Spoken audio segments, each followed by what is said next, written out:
যদি কোনো কারণে আমাদের প্রতিপক্ষ রাজনৈতিক দল ভুলেও রাষ্ট্র পরিচালনার দায়িত্বে যায়, নারীদেরকে তারা গৃহবন্দী করে ফেলবে, তাদেরকে ঘরের ভিতরে আটকিয়ে ফেলবে, তাদের কোনো কর্মসংস্থান হবে না, তারা নির্বিঘ্নে চলাফেরা করতে পারবে না, তাদের ব্যক্তি স্বাধীনতা হরণ করা হবে।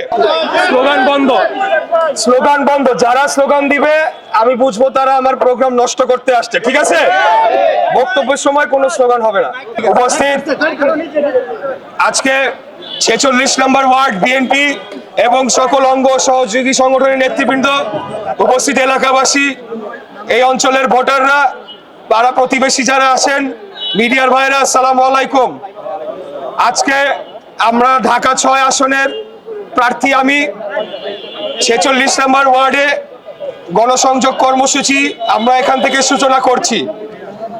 আমরা আপনাদের উদ্দেশ্যে বলতে চাই যে আমাদের প্রতিপক্ষ রাজনৈতিক দল, তাদের বাংলাদেশ নিয়ে কোনো পরিকল্পনা আমরা জানি না। তারা কি করবে, রাষ্ট্র পরিচালনার দায়িত্ব পেলে শিক্ষা ব্যবস্থা নিয়ে তাদের পরিকল্পনা কি, স্বাস্থ্য ব্যবস্থা নিয়ে তাদের পরিকল্পনা কি, এই নগরী যে অবস্থা এখন, রাস্তাঘাট ভাঙাচোরা, চারিদিকে নোংরা ময়লা আবর্জনা ছড়িয়ে ছিটে রয়েছে, জলাশয়গুলো দখল হয়ে গিয়েছে, আমাদের রাস্তা এবং ফুটপাত এগুলো দখল হয়ে গিয়েছে, গাড়ি ঘোড়া চলাচল করতে পারে না, মানুষজন হাঁটাচলা করতে পারে না।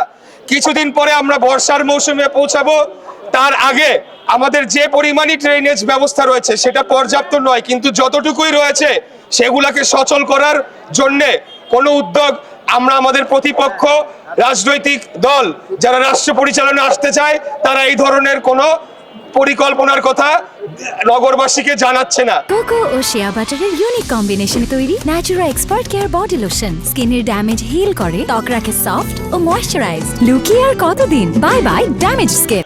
এর পাশাপাশি দূষণ নিয়ে তারা কি করবে, আগামী দিনে আমাদের এই নগরীকে বাসযোগ্য করে তোলার জন্য তাদের কি পরিকল্পনা রয়েছে আমরা জানি না। তাদের একটাই কথা, একটাই ভাঙা রেকর্ড, চাঁদাবাজ চাঁদাবাজ চাঁদাবাজ চাঁদাবাজ চাঁদাবাজ। আমার কথা হচ্ছে, চাঁদাবাজি যদি হয়ে থাকে সেটা নিয়ন্ত্রণ করা, সেটা রোধ করা একটা সরকারের দায়িত্ব।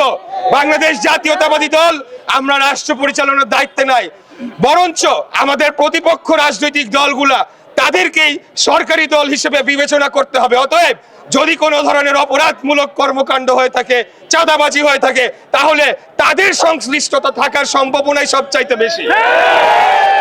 আমি খালি আপনাদের উদ্দেশ্যে বলবো যে আমরা দেশ ও জাতির কল্যাণে এবং আমাদের এই নগরীর উন্নয়নে আমরা কাজ করার জন্য এই রাজনীতিতে আগামী 12ই ফেব্রুয়ারি জাতীয় নির্বাচনে আমি অংশগ্রহণ করেছি।